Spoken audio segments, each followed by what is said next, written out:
weeks we listened the Sri Lanka story of Sihabahu. In that story, there was a man, an offspring by the name of Sihabahu, born of a princess with her relationship with a lion.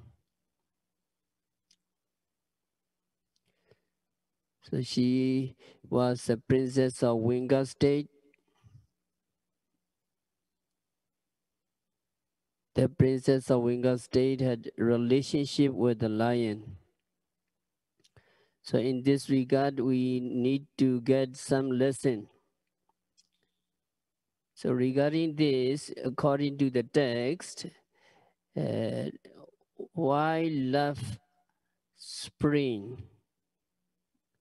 So text say, Pobe wasani wasena pichopana hitenawa. Ewontan jayate pema opalawa yatotake. Love spring from having lived together in the previous existence. There is one reason. Another reason is love spring from doing marriage together in the previous existence. If the duration of living together is long, affection will become deeper. So it is for the previous existence, living together and doing marriage together. And in the present life also, a person may become more affectionate to another who has provided assistance. So it is for present karma.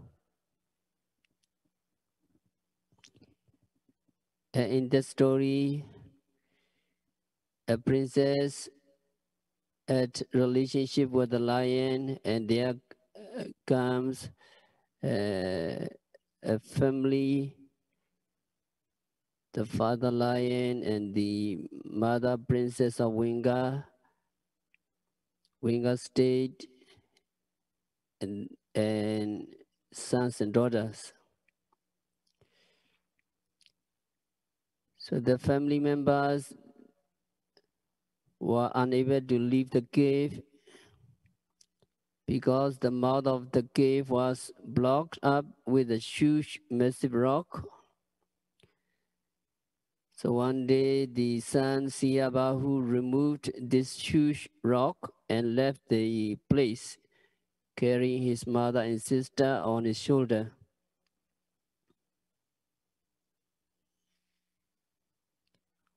On return to his den, the great lion did not see his wife and children, so the great lion felt dejected.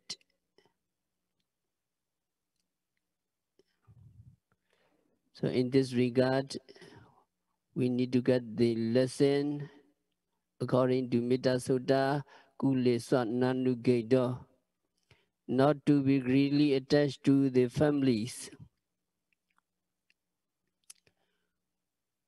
We all are visitors.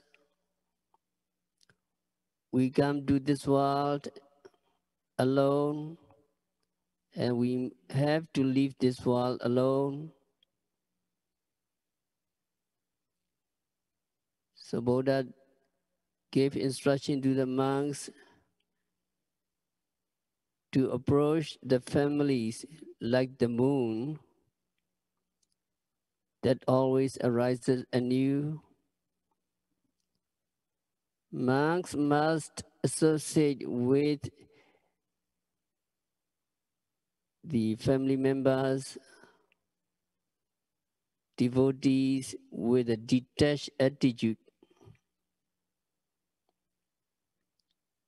When the moon travels in the sky, It does not associate anyone. It is distancing.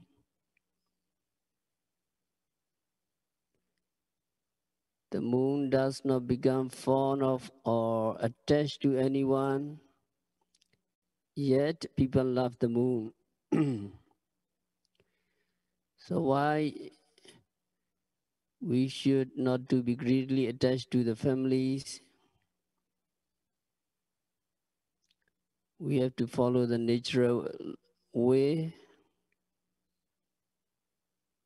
In every moment, new nama and rupa, new psychophysical process are continuously arising and dissolving, and then afresh to be again dissolved, undergoing a gradual process of continuous change. So these lessons we can get from the story of Sayadaw, Sri Lanka story. Now we'll continue the 11 advantages of Metta.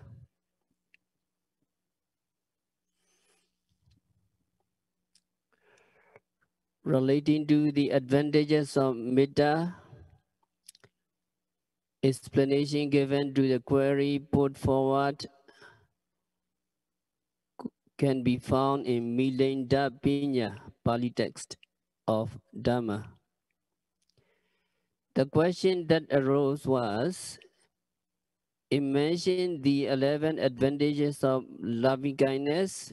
It has been stated that a person who is developing loving kindness will escape bodily injury, or in other words, will be immune from dangers of fire, poison, etc. However, in the story of Suina Samajadaga,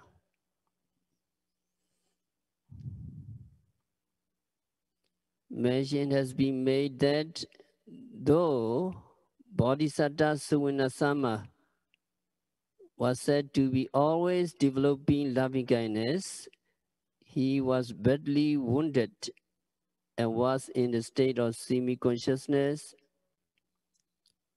Because of the injury caused by the poisonous arrow which was shot at him by the king Piliyaka while hunting deer to find out the truth of what he considered as strange things. Because when he saw the Suvanasama Bodhisattva, it is very strange. He was like celestial beings. So such being the case, the statement that Bodhisattva Suvanasama had been hit by the arrow must be wrong.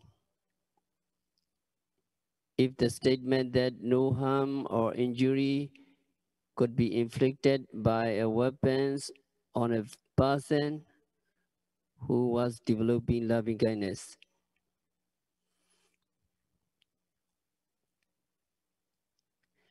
On the other hand, if the statement that Bodhisattva Suvinasama was actually hit by an arrow, then a statement that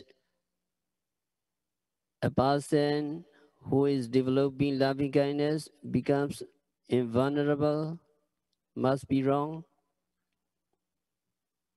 So there are two statements. They are conflicting. Since these two statements were conflicting and were contrary to one another, King Milinda requested Venerable Nagasena to kindly clarify the two opposite views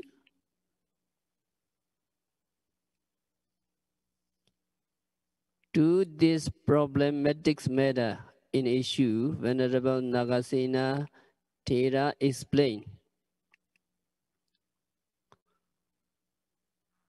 O noble King Milinda, it is exactly true that no weapon can hit or harm a person who is developing loving kindness. It is also true that Bodhisattva Sunasama was hit by an arrow.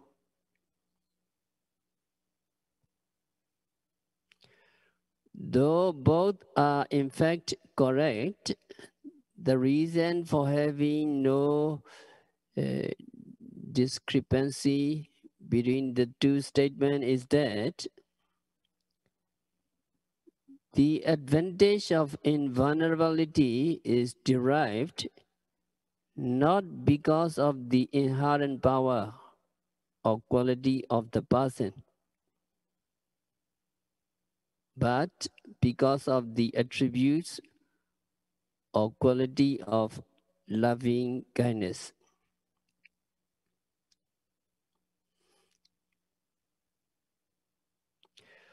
Although it had been stated that Bodhisattva Sunasama was developing loving kindness at the time when he was struck by the arrow, he was picking up the water pot. And it was during that brief moment of endeavor.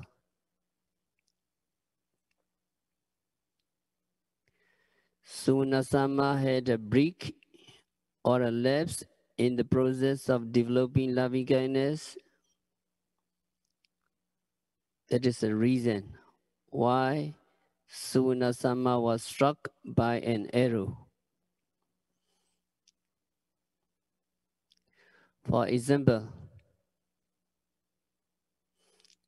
in ancient times, soldier had an armored suit made of metal steel.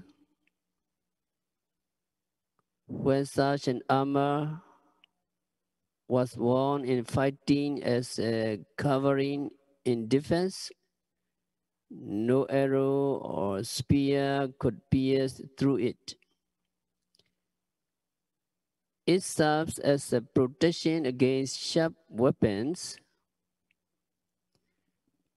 The escape from injury caused by the weapons, such as spear, arrow, or knife, is because of the faculty of the armored suit. It is not attributable to the inherent power or faculty of the man. If the suit of armor is not worn by the person, any kinds of weapons used against him would have caused an injury. In the same way, immunity from such lethal weapons should be attributed to the faculty of loving kindness and not to that of the person. So at the moment of a lapse from loving kindness development, Sunasama was struck by the arrow.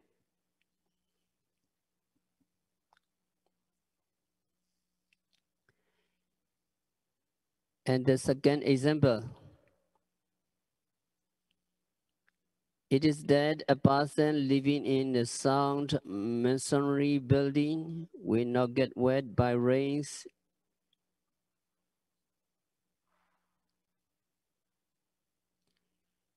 This is not due to his faculty, but the inherent quality of the building itself. If the lacks shelter stays outside the building, he will be soaked in the skin. In the same way, if a person is lacking in loving kindness, any kinds of weapons could harm him at the moment of his lapse in the development of loving kindness. Just as a man who will get soaked if he were outside the building when raining.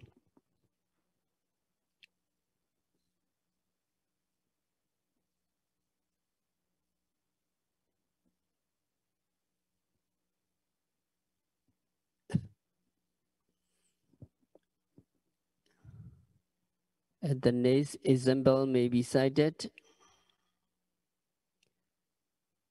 This is what is called a medicinal tree of an angel.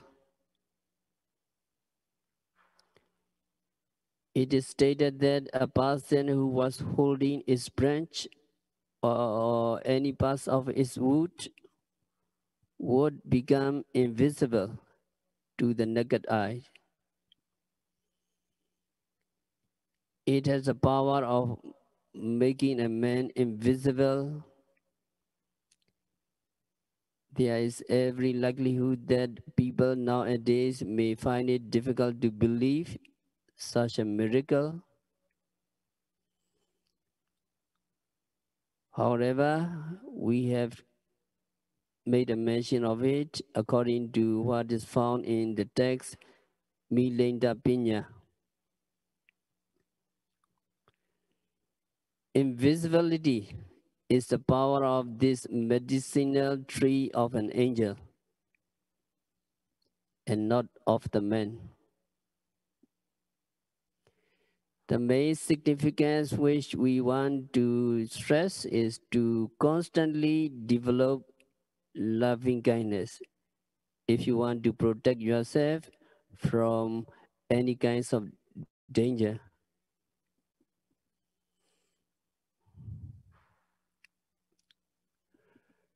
Relating to number 7 of the 11 advantages that can be accrued from loving kindness in connection with the invulnerability from fire, poison, and knife, etc., nothing more is required to be said.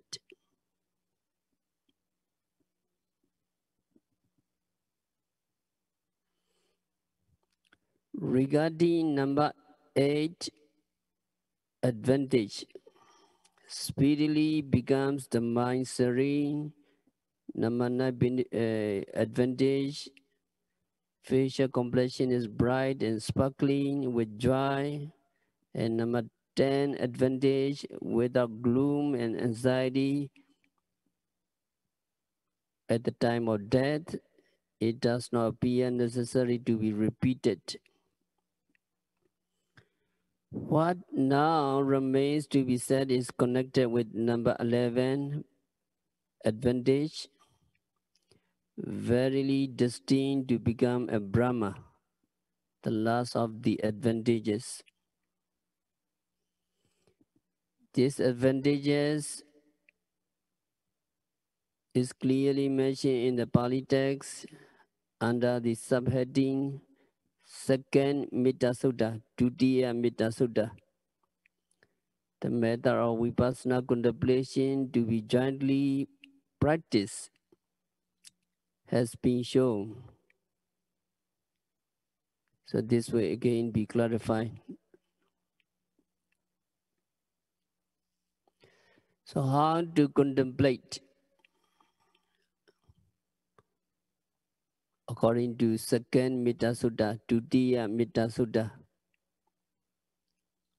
Metta Sakatena Chittasa Paritva Viharati etc.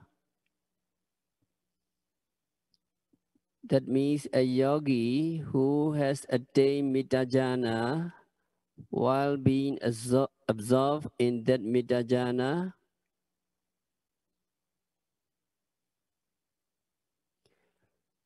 Rupa, materiality, Vedana, feeling, Sanya, Sankhara, Vijnana are only present at that moment.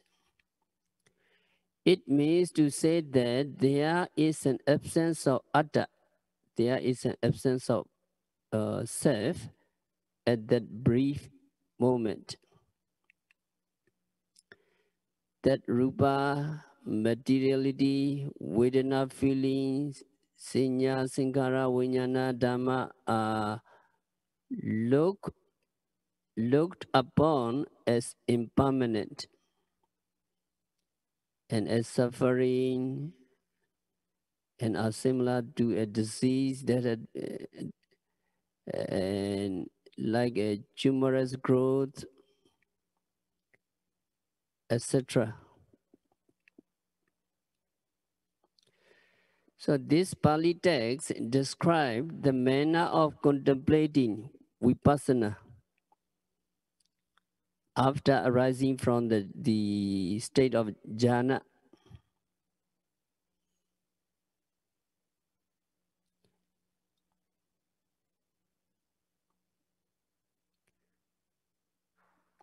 What is contemplated is on rupa and vedana, etc.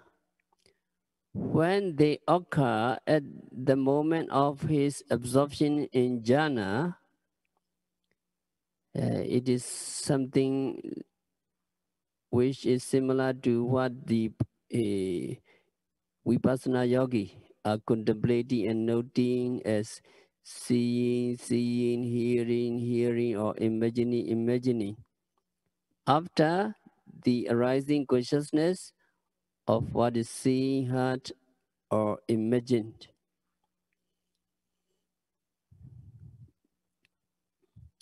At the time when the jhanic mind occurs, rupa or metta, on which the jhanic mind depends, is present. It is extremely pure, refined, and good by the power of jhana. As these good sensations have pervaded the whole body, yoga would feel very comfortable and nice. It is similar to the characteristics of consciousness or knowledge which occurs at the moment of achieving udiyabhya jnana, the knowledge of rise and fall. This rupa on which reliance is made, and rupa material elements or sense objects which have taken place by virtue or jhana are mentioned in Pali text as yadeva rupakata. Vedana, etc., which occur hand in hand simultaneously and in combination with the jhanic mind, have been mentioned as Vedanakata, Sinyakata, and Sankarakata in the Pali text.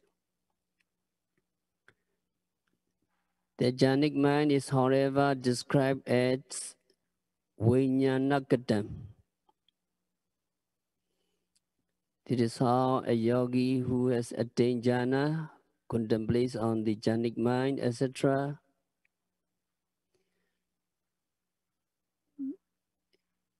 This resembles the manner of contemplating and noting the arising consciousness of imagination as imagining when it occurs by the vipassana yogis.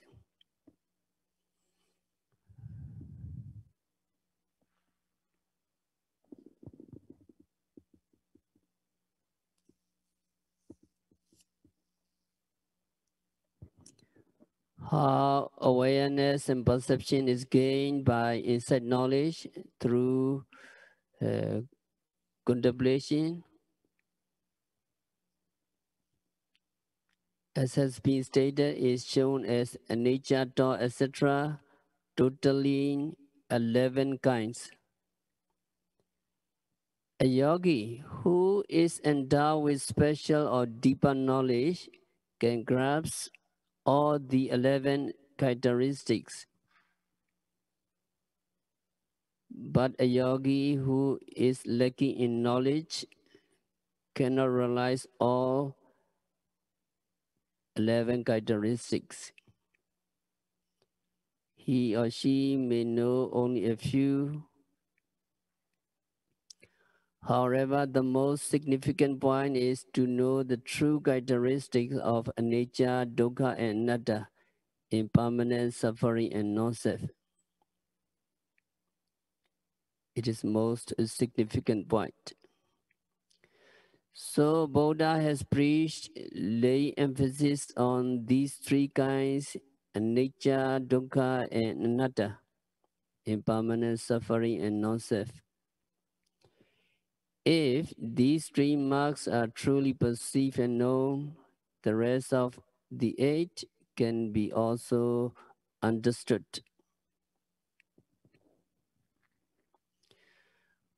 For instance, palokato, easily destructible. It carries the same sense as nature, impermanence, or not lasting. And if you observe the five aggregates, you understand. And also it is similar to poisonous disease or a chronic malignant tumor,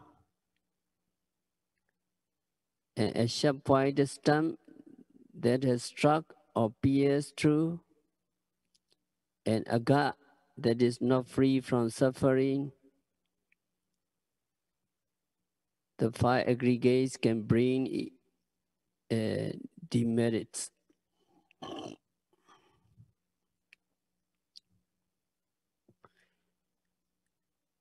And the five conditions which are said to be similar to illness are all dukkha, all suffering.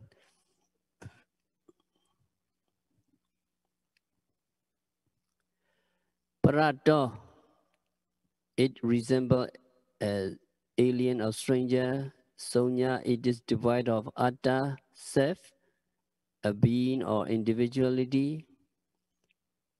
So these two also convey the same meaning as anatta, not self, or ungovernable. That is why we have now explained the manner by which the nature of anicca, dukkha, anatta can be realized. And dukkha, suffering. Dukkha in Pali have more meanings than what appears on the surface.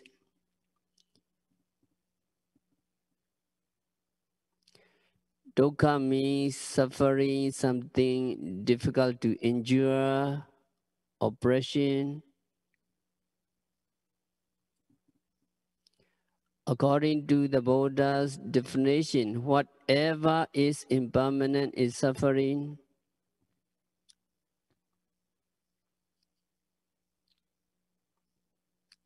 Why should something impermanent be called suffering?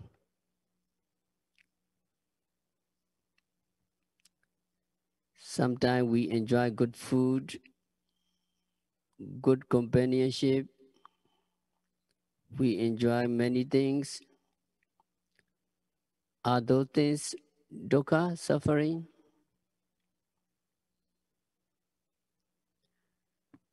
When you are enjoying good food, according to the Lord Buddha, according to the teaching, indeed, you are suffering. Why are such seemingly harmless activities called suffering, dukkha?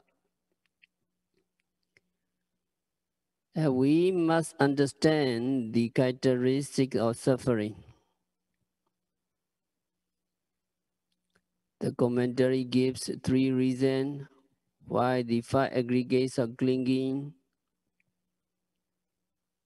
are called suffering.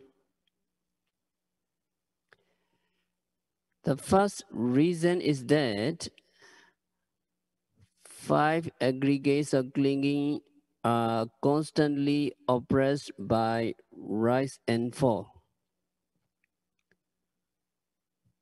We must keep firmly in mind that constant oppression by rise and fall is the characteristic of dukkha.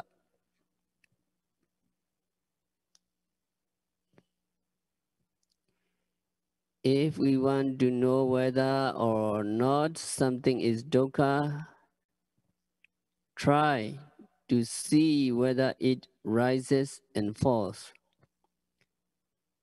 If it does, it has to be oppressed by the rising and falling,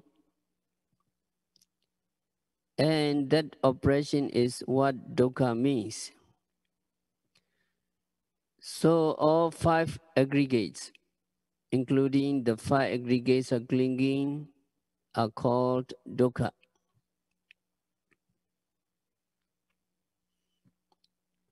Because they are constantly oppressed by rise and fall.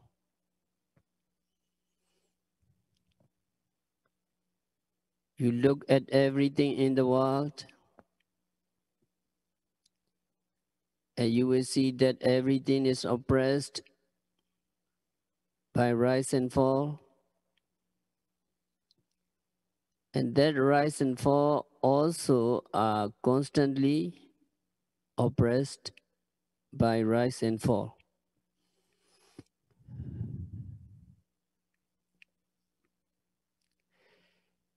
Can we find a single moment when there is no rise and fall? Can we find a single moment when the process of rise and fall stops? From the moment we take conception, this rise and fall begins to oppress us, and it goes on and on and on throughout our life.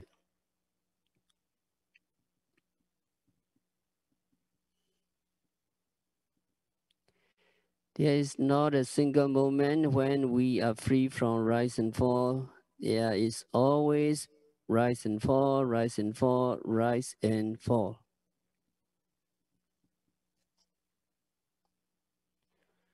So when yogis see things during meditation, he or she note them as rising and falling, one after another, maybe hundreds of objects. Then yogi get the impression that everything is oppressed by rising and falling. This rising and falling is a kind of oppression. Falling means destruction, which is a kind of oppression, and rising is a precursor to falling.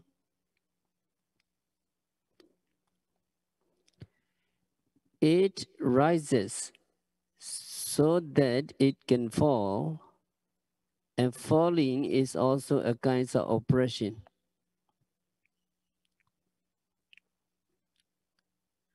Rising and falling oppress the 5 aggregates every moment, creating continuous oppression.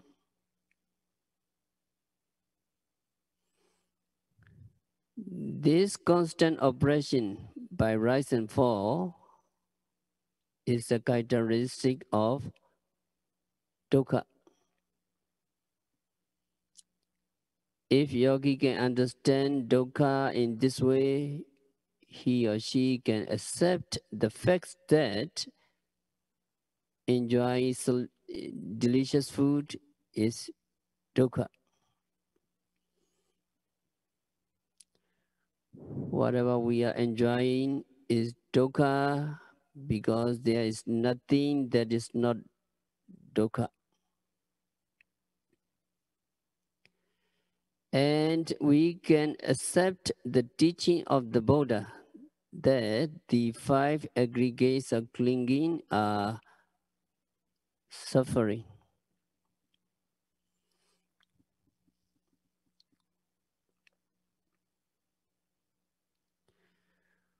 When explaining the first noble truth in the first sermon, Buddha said at the end, Pinjupadana Kanda Dukkha, the five aggregates of clinging are suffering, which means in brief that everything in the world is suffering. If you understand this to mean the continuous oppression by rise and fall, you can easily accept the truthfulness of the Buddha's explanation. If you don't understand it, you may want to argue about the Buddha's teaching and talk about some kinds of happiness, enjoyment, and so forth.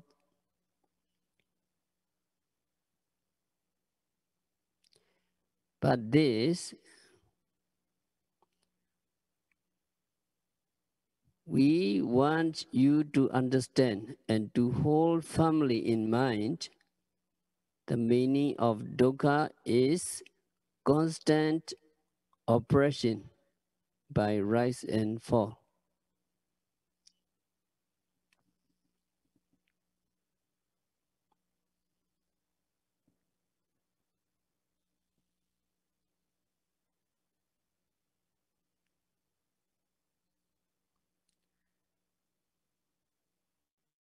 So we should attend to the five aggregates of clinging as impermanent and nature. This means that a yogi must practice meditation so that he or she see the five aggregates of clinging as impermanent.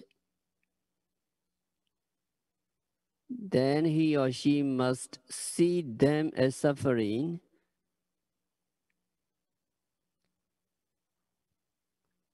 So now he or she must see them as a disease. Rogato. Roga. The yogi who is virtuous and instructed must see the aggregates of clinging as a chronic disease. A person who has a chronic disease such as diabetes, asthma, or high blood pressure is not free.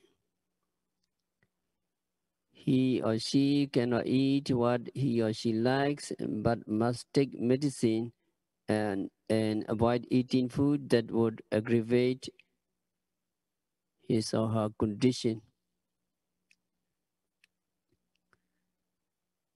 So he must always be careful. The disease may increase and at times decrease, but he or she is never in control. No matter how careful he or she is, the disease is stay there. However much attention and care is given to a chronic disease, it is never cured. In the same way, however much we find fault with the five aggregates, we still have them and need to attend to them. We must avoid food that is unsuitable for our body. We must avoid living in an unsuitable climate for our body. And we need to take care of a host of other things. just because of the 5 aggregates. So these aggregates can be viewed as a chronic disease, roga.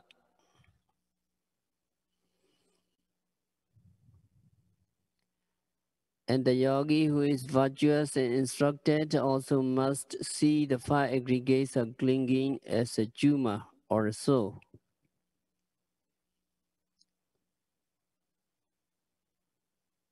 When the person has the tumor or sore that oozes blood and pus and causes a lot of pain, he must care for it with medication. And the 5 aggregates are like a tumor. Many repulsive things ooze out, such as greed, hatred, delusion, pride, envy, jealousy, etc. They ooze out of the eyes, ears, nose, tongue, body, and mind.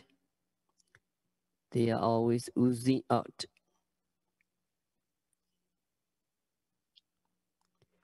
When we see something beautiful, what oozes out of our eyes? Greed or attachment. And if we see something we don't like, anger oozes out of our eyes. Because these things are always oozing out of the 5 aggregates, they are like tumors or so. That is Ganda in Pali.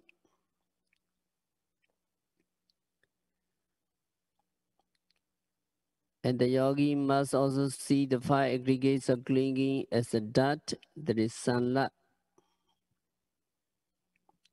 When a dot penetrates a body, it causes sharp pain whenever you touch the spot. In the same way, the 5 aggregates gives us suffering of different kinds. Because we have eyes, we have to suffer the objects we don't want to see. Because we have ears, we have to suffer the sounds we don't like to hear. They are like dust in our flesh, and once a dust gets into the flesh, it is not easily removed.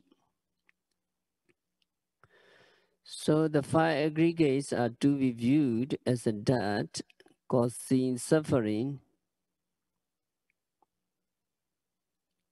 and the aggregates are clinging are to be seen as misery.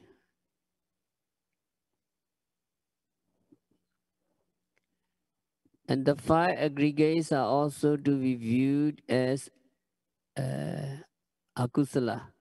The original Pali was is aga, A-G-H-A, aga. That is akusala. And in one commentary, it is explained as dukkha. If we take this word to mean dukkha, it would be the same as the word suffering. But the Visuddhimagga explains it differently.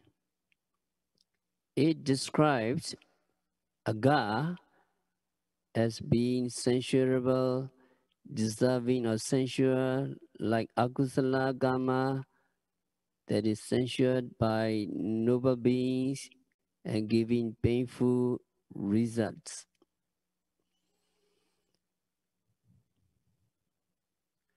And the 5 aggregates are censurable because they give us pain, suffering, and bad results, so they are to be viewed as akusala.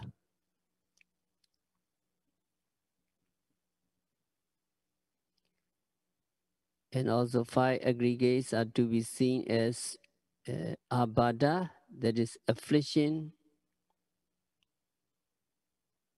which here means occasional sickness such as cold, indigestion, diarrhea, or fever. When you are sick for a few days and unable to eat or to do what you like, you may suffer because of this affliction, abada. Even though it is an occasional sickness, it can afflict you with suffering. In the same way, the five aggregates are like occasional sickness. Since we are composed of the five aggregates, we cannot do what we like. We have to look after them, protect them, and avoid what is unsuitable for them. So a yogi is instructed to see these five aggregates of clinging as affliction or occasional sickness, abada in Pali.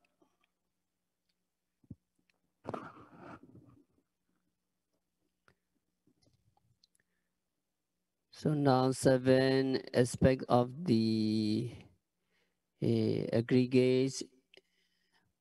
See the aggregates as impermanent, as suffering, as disease, as juma, as death, as misery, and as affliction. All of these 7 are aspects of being dukkha, suffering. So the 5 aggregates can be seen as dukkha, or in terms of these 7 individual aspects. In seeing them as a disease, as a tumor, and so on, we are seeing the dukkha aspect of the 5 aggregates. And the next aspect is parato, para, alien. A person who is an alien is not in our power because he owes allegiance to another country. He is an outsider and we have no authority over him. So we refer to him as alien. And the 5 aggregates. 5 aggregates must be regarded as alien, not belonging to us, as some things we cannot control.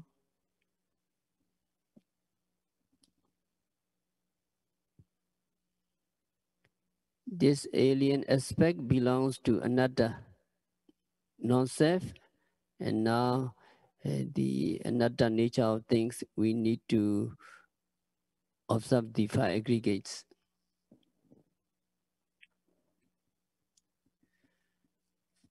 So commentary mentioned that anicca vedittabha. Anicca must be known, nature must be understood. Aniccata vedittabha, the characteristics of anicca must be known as impermanent.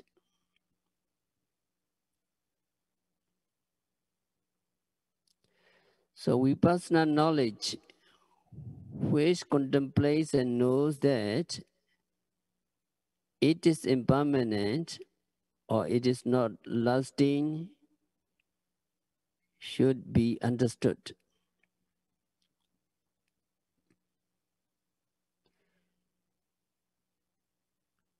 And it has been expounded that what is anicca?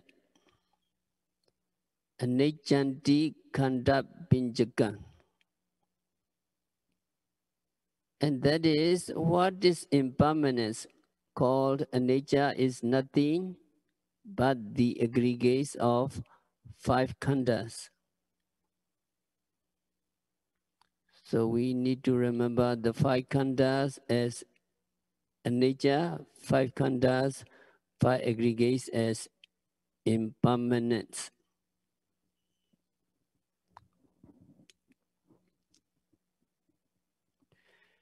These five aggregates, which are transient by nature, are rupas and namas, matter and mind, which have existed at the moment of the occurrence of the jhanic mind.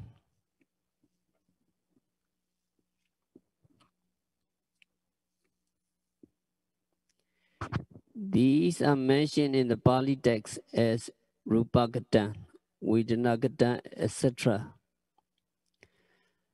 This is a Dhamma which should be correctly and vividly known as impermanence.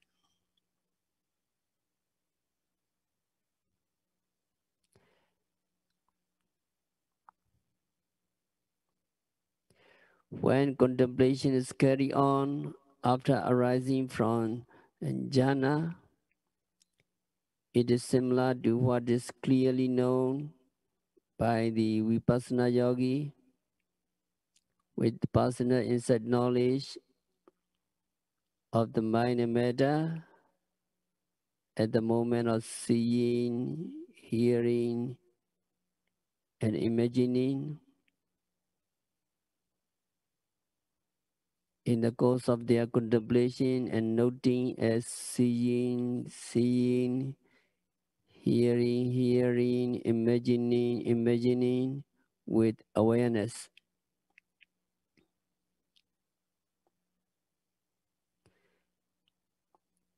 And nature, impermanence, possessing the characteristics of impermanence,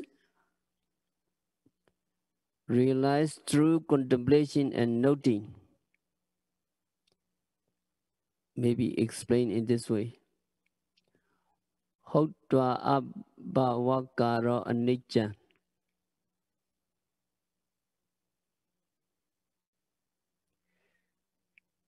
Originally, what has not yet existed before has occurred and then suddenly disappear and vanish. This transient nature is to be noted and understood as the characteristics of a nature. So we need to remember vanishing after occurrence is the characteristics of a nature. So three characteristics are important. So it is for Vipassana mentioned in Dutiya Metta Sutta. So we have to stop our discourse for today. We'll continue next week by practicing Metta Bhavana, by noting, rising, falling, sitting, touching, standing, walking, seeing, hearing, smelling, tasting, etc. continuously and meticulously. May all yogis be liberated from all suffering. May all yogis realize the real peace in the very near future. Sadhu.